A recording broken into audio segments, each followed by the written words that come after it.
स्वागत है आपका फसल क्रांति में। मैं हूं आपके साथ फिजा काजमी। कम्युनिकेशन को स्ट्रांग करने के लिए आज कृषि क्षेत्र में कई कॉन्क्लेव्स किए जाते हैं, इवेंट्स किए जाते हैं कि कैसे किसानों तक पहुंचा जा सकता है, कृषि क्षेत्र की जो समस्याएं हैं उनको वार्तालाप के जरिए कैसे सुधारा जा सकता है। आज हम मौजूद हैं सैनल इंटीग्रल के एक कम्युनिकेशन इवेंट में। यहाँ तमाम कंपनियों ने हिस्सा लिया, कई कंपनियों के अधिकारी मौजूद रहे, सब बात करी कि कैसे कृषि क्षेत्र में चेंजेस को लाया जा सकता है।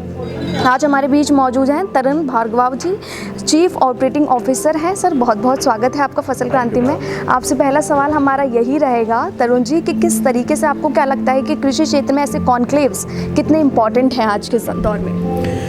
मैम, सबसे इम्पॉर्टेंट है कि ये जो कॉन्क्लेव्स हैं एक कम्युनिकेशन का ज़रिया है और सबसे ज़्यादा ज़रूरत है हमें कि जो हमारा किसान है, हमारा काश्तकार है जो कि गांव में रहता है, उस तक हमें पहुंचना है, उसको जानकारी पहुंचानी है, क्योंकि वही कर्मठ आदमी है जो कि इंचार्ज है अपने एग्रीकल्चर का।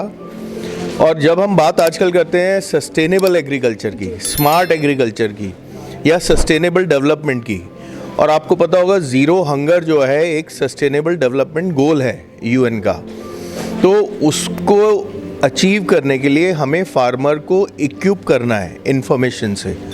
और उसमें डिजिटल ट्रांसफॉर्मेशन जो है, जो देश में इस टाइम डिजिटल इंडिया का इनिशिएटिव मोदी जी का चल रहा है, उसके माध्यम से हम किसान को जल्द से जल्द इंफॉर्मेशन प्राप्त करा सकते हैं, उसको हम नई नई जो टेक्निक्स हैं उनसे अवगत करा सकते हैं। जैसा कि इस कॉन्क्लेव में भी आपने देखा, एआई की बात हो रही है, डिजिटल ट्रांसफॉर्मेशन की बात हो रही है, और हमारा एक जो ऑब्जेक्टिव है इंडस्ट्री 4.0 उस तक पहुंचने की जो बात है, चर्चा है, उसमें जो मीडिया है उसका बहुत बड़ा एक रोल है। तो किसान को अवगत कराना, इन कॉन्क्लेव्स में बुलाना, नई टेक्निक सुविधाओं से अवगत कराना, गवर्नमेंट की स्कीम से अवगत कराना बहुत ज़रूरी है। जी, जिस तरह सर ने बताया कि एक किसान को ज़रूरी है कि कॉन्क्लेव में क्या कुछ कम्युनिकेशन का एक ज़रिया निकलकर सामने आता है जो एक ग्रामीण क्षेत्र में रह रहे किसानों के तक पहुंचना बहुत ज़रूरी है। खासकर हम बात सर इफ़को की करेंगे तो किस तरह से इफ़को अभी कृषि क्षेत्र में काम कर रही है,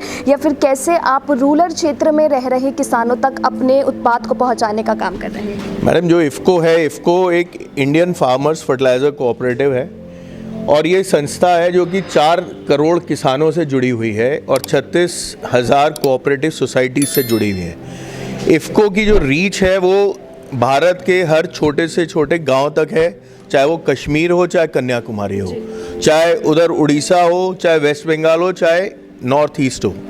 और हम लोग जो किसानों से जुड़ के काम करते हैं, हम एक संस्था सिर्फ फर्टिलाइज़र बना के नहीं करते, उनको हम ट्रेनिंग भी देते हैं, कॉर्पोरेट रूरल डेवलपमेंट ट्रस्ट के माध्यम से भी करते हैं, किसानों के बच्चों को स्कॉलरशिप भी देते हैं, किसानों को नई टेक्नोलॉजीज़ भी पहुंचाते हैं।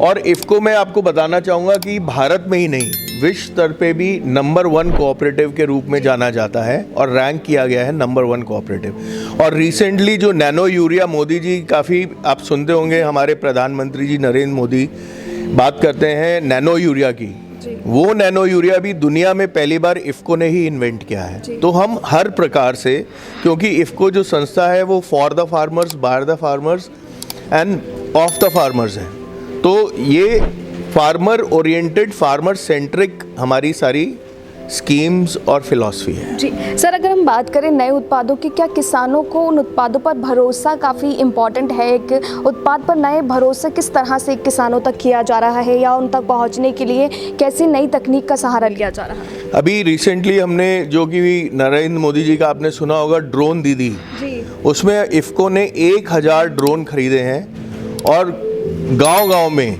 महिलाओं को हम ट्रेन कर रहे हैं ड्रोन को ऑपरेट करने के लिए और नैनो यूरिया का छिड़काव करने के लिए। तो एक बहुत बड़ी क्रांति आएगी, रोज़गार जनरेट होगा और भारतवर्ष का जो नक्शा आप देख रहे हैं बदल रहा है, जो कि मोदी जी कह रहे हैं विकसित भारत 2047 तक ले जाने के लिए, उसमें बहुत महत्वपूर्ण योगदान देगा। जी बहुत बहुत शुक्रिया हमारे साथ जुड़ने के लिए और तमाम सवालों के जवाब देने के लिए। कृषि से संबंधित और भी तमाम जानकारियाँ आप तक ऐसे ही पहुँचाते रहेंगे। आप जुड़े रहिए फसल क्रांति के साथ। Thank you.